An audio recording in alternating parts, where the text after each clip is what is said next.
Good evening to all my dear students. I am going to provide you first 10 questions for chemistry and I hope you will like it. First question is निम्न में से hydrogen बंध युक्त आणविक ठोस कौन सा है? नीचे आपके चार ऑप्शन दिए गए हैं HCl, HF, CH4 और CHCl3। आपको इसमें से करेक्ट ऑप्शन चूज करना है। तो सबसे पहले आपको पता होना चाहिए कि हाइड्रोजन बंध जो है वो होता क्या है। हाइड्रोजन बंध क्या होता है? हाइड्रोजन बंध जो होता है हाइड्रोजन के मध्य और जो अत्यधिक विद्युत ऋणी तत्व हमारे पास तीन ही हैं। वैसे तो और भी बहुत सारे हैं लेकिन अभी एक बार तीन याद रखने हैं। जो 17वां समूह है वो भी विद्युत ऋणी है, लेकिन जो हाइड्रोजन बंध बनाने की जिनमें प्रवृत्ति होती है वो तीन ही है। सबसे ज्यादा होती है फ्लोरीन में, दूसरे नंबर पर ऑक्सीजन में और तीसरे नंबर पर होती है नाइट्रोजन में। इनके मध्य और जो हाइड्रोजन परमाणु के मध्य जो उपस्थित बंध होता है उसको बोलते हैं हाइड्रोजन बॉन्ड, हाइड्रोजन बंध कहते हैं। इसमें बनता क्या है? इसमें एक H जो परमाणु होता है एक विशिष्ट प्रकार से सेतु बंध बनाता है, जिसमें जो हाइड्रोजन परमाणु है दो विद्युत ऋणी तत्वों के मध्य जुड़ा रहता है। तो इसके अंदर हमें ऑप्शन जो है इसका करेक्ट ऑप्शन HF है। हालांकि जो 17वां समूह का ही है क्लोरीन, लेकिन ये हाइड्रोजन बंध है वो नहीं बना पाता क्लोरीन। तो इसमें देखो ध्यान से, अब ये HF का एक अणु और ये HF का दूसरा अणु, ठीक है।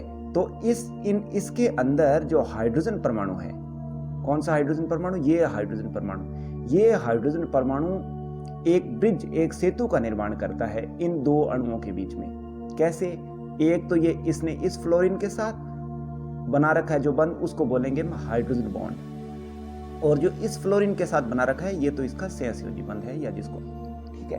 तो ये आपका हो गया हाइड्रोजन बंध युक्त कौन सा यौगिक हो गया? इसके अंदर HF हो गया। फर्स्ट क्वेश्चन का option B is the correct option. Going forward towards next question, BCC इकाई केंद्रित घनीय इकाई कोष्टिका में कणों की संख्या कितनी होती है? 1, 4, 2, 3 ऐसे क्वेश्चन पूछ रखे हैं। तो सबसे पहले देखते हैं कि BCC जो क्रिस्टलीय संरचना होती है वो होती कैसी है। BCC क्रिस्टलीय संरचना होती है वो इस प्रकार की संरचना होती है। इसमें जो 8 कोने हैं उनके ऊपर एक एक परमाणु होता है।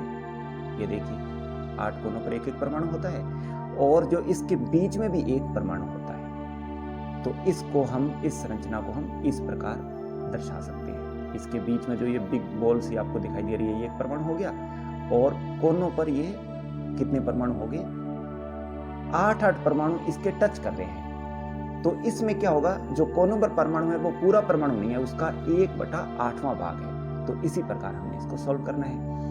BCC इकाई केंद्रित घनीय इकाई जो कोष्टिका में कोनों की संख्या कितनी होती है? कोनों की संख्या होती है 8। प्रत्येक कोने के ऊपर जो परमाणु का भाग होता है वो आपको अभी चित्र दिखाया, उसके अंदर देखो 1/8 होता है। तो इस प्रकार 8 कोनों पर कुल कितने परमाणु हो गए? 8 गुणा 1/8 किया, एक परमाणु हो गया कोनों पर। मतलब कि सभी 1/8 भाग है इसका, और टोटल कितने कोने हैं? 8 कोने हैं। तो इन सभी 1/8 को आपने ऐड किया तो एक परमाणु बन गया, ठीक है। अब क्या करते हैं इसमें? अब इसमें देखो आपको केंद्र में भी एक परमाणु होता है। इसमें ये इसमें दिया है, केंद्र में भी एक परमाणु होता है। तो कुल परमाणु कितने हो गए? कुल परमाणु हो गए जो कोनों पर एक परमाणु प्लस केंद्र पर एक परमाणु, क्योंकि कोनों पर एक परमाणु पूरा नहीं होता एक साथ, वो सबका जोड़ होता है 1/8 करके, ऐसे एक बन जाता है। तो इस प्रकार कुल जो BCC में होते हैं वो 2 परमाणु होते हैं। तो इसका जो आपका ऑप्शन हो गया, option B is the correct option. Question number 3 is मूर्खों का सोना किसे कहते हैं? अब इसको भी प्रूफ करने की आवश्यकता है, क्योंकि प्रूफ के बिना तो पता नहीं लगेगा ना। तो मूर्खों का सोना वैसे कहते हैं FeS को। तो इसका प्रूफ ये है, धनायन रिक्तिकाएं क्या होती है?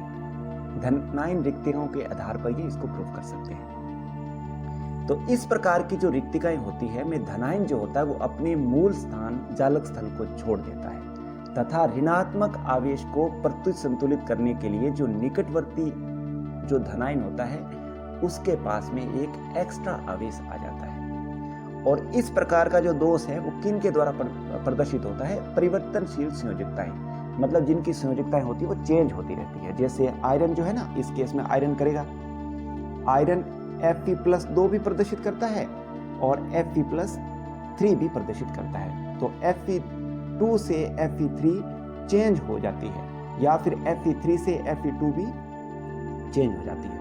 तो इसके लिए आप ये एक चित्र लेंगे थोड़ा ध्यान से। ये चित्र है, इसमें देखो A+B नेगेटिव, A+B नेगेटिव, ये सब जगह इसमें A+B नेगेटिव है। ये पूरा क्रिस्टल जालक बन गया, ठीक है। यहां से क्या है, इसके अंदर एक जो यहां पर एक धन आयनिक रिक्ति है, मतलब कि यहां पर जैसे A+ होना चाहिए था वो यहां पर उपस्थित नहीं है। उसके चले जाने से क्या हुआ, नेगेटिव आवेश ज्यादा हो गया। उस नेगेटिव आवेश को संतुलित करने के लिए आप यहां पे देखिए, जो A है उसके ऊपर वैसे तो सब में परफेक्ट क्रिस्टल होता, शुद्ध क्रिस्टल होता तो A+ ही होता, लेकिन यहां पर एक एक्स्ट्रा आवेश आ गया, धनायन पर एक अतिरिक्त धनावेश आ गया। तो उससे क्या हो गया, वो क्रिस्टल जो हो गया वो मूल रूप से क्या हो गया, न्यूट्रल हो गया। अब इस केस के अंदर क्या होता है, जो फेरस सल्फाइड है, क्रिस्टल जालक के जो 3 फेरस आयन है Fe2 पॉजिटिव, वो फेरिक आयन में बदल जाते हैं Fe3 पॉजिटिव में। और जो तीसरा आयन है, क्योंकि देखो 3 आयन है Fe+2 के, तो इनको गुणा करेंगे तो बनेगा आपके पास +6, सॉरी एक मिनट, बनेगा +6, और 3 के हैं वो 2 बनेंगे तो उसका बनेगा +6। तो एक है वो अपना स्थान छोड़कर चला जाएगा, तीसरा आयन जालक स्थल छोड़ देता है। तो अब क्या होगा, अब थोड़ी देर जैसे मैंने पहले भी बताया था कि अब इसके अंदर 2 प्रकार के आयन हो गए, एक तो Fe2+ आयन और दूसरा हो गया Fe3+ आयन। अब इन दोनों आयनों के मध्य कभी ये Fe3+ बन जाएगा तो ये Fe+2 बन जाएगा, कभी वापस ये वाइस वर्सा होता रहेगा। तो इस प्रकार ऐसे पूरे क्रिस्टल के अंदर इलेक्ट्रॉनों का जो स्थानांतरण है वो होता रहेगा एक आयन से दूसरे आयन की ओर।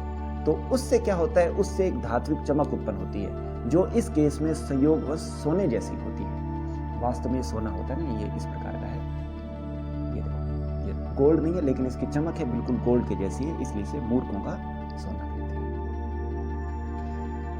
गोइंग फॉर नेक्स्ट क्वेश्चन, प्रत्येक गोले के लिए चतुष्फल की रिक्तियां कितनी होती है? छोटा सा क्वेश्चन है, याद रखना है, चतुष्फल की रिक्तियों की संख्या होती है 2n, मतलब जितने उसमें गोले होते हैं उसका दुगुना, और अष्टफल की रिक्तियों की संख्या होती है n।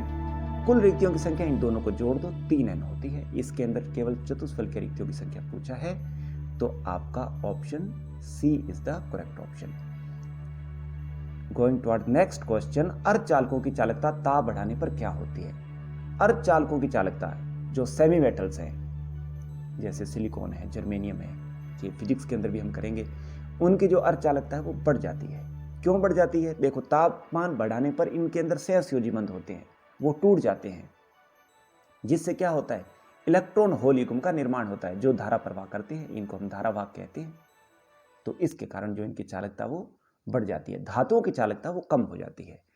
अक्रिस्टलीय ठोस का कौन सा उदाहरण है निम्न में से? बहुत इजी क्वेश्चन है। NaCl एक आयनिक ठोस है, ZnS भी एक आयनिक ठोस है, कॉपर एक धात्विक ठोस है। तो अक्रिस्टलीय क्या हुआ? कागज जो है वो अक्रिस्टलीय ठोस है, कागज अमोर्फस ठोस होता है, इसको अमोर्फस ठोस भी कहते हैं। HCP या जिसको फलक केंद्रित घनीय इकाई भी कहते हैं, कोष्टिका में संकुलन दक्षता कितनी होती है? ये आप तीनों ही अच्छे से याद कर लेना इसको, इसका हम प्रूफ भी करेंगे, लेकिन अभी क्योंकि क्वेश्चन 1 नंबर का ही है, छोटा है, ऑप्शन वाला है, तो इसमें यहाँ पे सीधा ही कर रहे हैं। सरल घनीय चालक में होता है 52.4%, काय केंद्रित में होता है 68%, और फलक केंद्रित, अब इसके तीनों नाम याद रखने हैं, फलक केंद्रित भी होता है, HCP भी होता है, हेक्सागोनल क्लोज पैकिंग, या होता है CCP होता है वो बॉडी CCP होता है वो क्यूबिक क्लोज पैकिंग, जिसको फलक केंद्रित भी कहते हैं। तो इसमें सभी में जो दक्षता होती है वो 74% होती है। तो इसके तीनों नाम याद रखने हैं। यहाँ पे जो पूछा गया क्वेश्चन, इसके अंदर पूछा है कि HCP में कितनी होती है, तो HCP में सबसे अधिक होती है 74%। Going towards next question, question number 8। ऐसा अर्धचालक जिसका उपयोग संकेतों को तुरंत पहचान करने में होता है कौन सा है? उसका नाम है गैलियम आर्सेनाइड, GaAs इसका उपयोग होता है। ये आपको याद ही रखने वाला है। Option B is the correct option. सहसंयोजी ठोस का निम्न में से कौन सा उदाहरण है? तो निम्न में से उदाहरण दिए हैं कांच। कांच एक अमोर्फस ठोस है, जैसे अभी कागज आया था वैसे कांच भी अमोर्फस ठोस है, अक्रिस्टलीय ठोस भी कह सकते हैं इसको। हीरा वो जो है वो नेटवर्क ठोस है, या जिसको सहसंयोजी ठोस भी कहते हैं। रबड़ भी एक अमोर्फस ठोस है और NaCl एक आयनिक ठोस है। तो इसमें कुछ अन्य उदाहरण भी मैं आपको बता रहा हूँ यहाँ पे। जो सहसंयोजी ठोस होता है उसको नेटवर्क ठोस भी कहते हैं। हीरा, ग्रेफाइट, क्वार्ट्ज और सिलिकॉन कार्बाइड जिसको SiC कहते हैं, ये सारे के सारे सहसंयोजी ठोस है। क्रिस्टल जालक कितने प्रकार के होते हैं? Last question, today's last question is crystal जालक कितने प्रकार के होते हैं? क्रिस्टल तंत्र आपके पास होता है 7 प्रकार का, ठीक है। तो इसके अंदर आपका ऑप्शन बी है वो करेक्ट हो गया। अब इसके अंदर थोड़ा सा मैं एक्स्ट्रा बता देता हूं। एक्स्ट्रा ये है कि इसके अंदर जो क्रिस्टल तंत्र है, इसके अंदर एक ये भी क्वेश्चन आ जाता है। एक क्वेश्चन मैं यहाँ पे थोड़ा सा आपको समझा देता हूँ कि जैसे ये पहला क्वेश्चन देखिए, इसमें क्वेश्चन आएगा कि सरल घनीय जो क्रिस्टल के अंदर आणविक दूरियां कितनी होती है और उनके जो कोण कितने होते हैं दूरियों के मध्य, तो ये आपको याद करना है, ठीक है। सरल घन में क्या होता है? लंबाई, चौड़ाई, ऊंचाई तीनों ही बराबर होते हैं। तो A = B = C।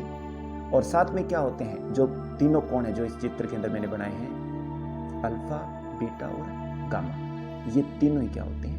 90 डिग्री होते हैं। तो यहाँ पे मैंने इसके अंदर ही आपको ये दे दिया है। ये आप दूसरे भी याद कर लेना। सारी वैल्यू एक साथ याद ना रहे तो आप एक एक दो दो करके याद रख लेना। ये इंपॉर्टेंट क्वेश्चन है, आगे भी आएगा तो फिर आपको इसमें आवश्यकता नहीं पड़ेगी। तो आपने वीडियो पूरा देखा, thank you very much, have a nice day. और मैं उम्मीद करता हूँ कि आपको ये वीडियो अच्छा लगा होगा। तो इसको आप शेयर करें, लाइक करें, और जो PDF फाइल है वो नीचे एक डिस्क्रिप्शन में लिंक दिया है, वहाँ से आप ये डाउनलोड कर सकते हैं। Thank you very much and have a nice day.